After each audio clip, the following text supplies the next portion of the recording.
comme je vous le disais en introduction, il y a plusieurs vidéos de ça. Donc quand je vous faisais l'introduction au furoshiki, je vous disais en fait que cette technique d'emballage au départ n'est pas destinée à faire des emballages cadeaux. Et c'est vrai, au départ, le furoshiki servait à emballer les affaires nécessaires aux personnes pour aller au niveau des bains publics. Donc elles emballaient leur nécessaire de toilette, etc. Donc je voulais vous montrer que le furoshiki peut être utilisé pour servir de sac, en quelque sorte. Donc pour cela, je vais vous montrer comment faire le pliage de votre furoshiki. Donc vous repositionnez votre furoshiki en position classique, j'ai envie de dire. Vous allez le plier en deux. Donc vous rabattez les pointes du haut et du bas l'une sur l'autre. Jusque là, tout le monde suit. Alors, une fois que vous avez ça, donc vous avez une pointe ici, vous avez l'autre pointe ici, et vous avez la petite pointe du haut qui se trouve ici. Le but du jeu, donc je vais essayer de me positionner, comment est-ce que je pourrais me mettre pour qu'on voit, voilà. Le but du jeu va être de venir nouer ici pour venir faire un côté de notre sac. Donc, on va se donner une mesure.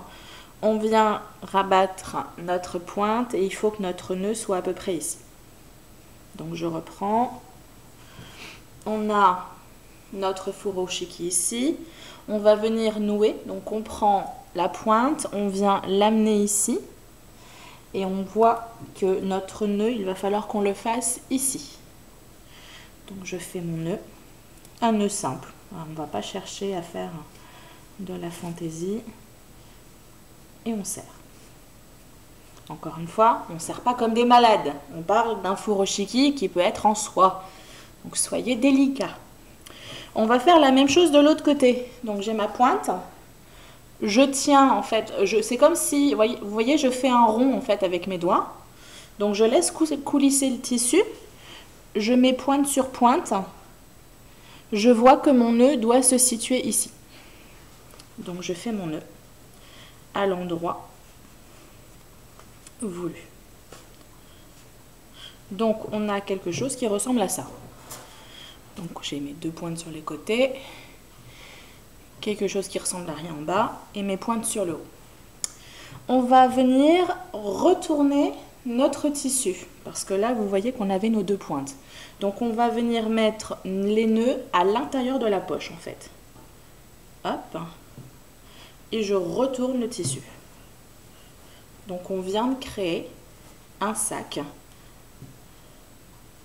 qui peut servir de sac à main. Sac d'appoint si c'était pas prévu et que vous avez un foulard et que vous avez été faire des courses, vous n'aviez pas prévu le truc. Tadam! Plus besoin du petit sac tout pourri qui se déchire dès que vous bougez. Vous avez un furoshiki. Donc là, vous voyez bien, hein, c'est fermé. Hein, je vais me mettre... voilà, hein, là c'est fermé. Vous pouvez y ranger ce que vous voulez à l'intérieur. Hein. Donc là, maintenant, vient l'étape finale, à savoir faire un nœud. Donc soit vous vous faites des anses en enroulant comme ça votre tissu.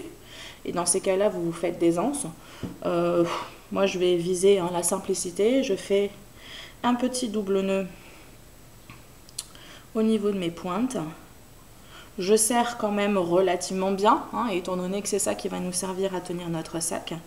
Et on a notre sac pour pouvoir aller faire des courses. Des petites courses. Voilà. Je sais pas, hein, je vais mettre des choses à l'intérieur pour que vous puissiez voir. Hop.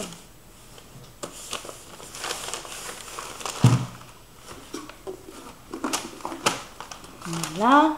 Puis je mets même mon portable. Voilà, vous avez un sac. Hein. Le sac, il est solide, hein, il ne bougera pas.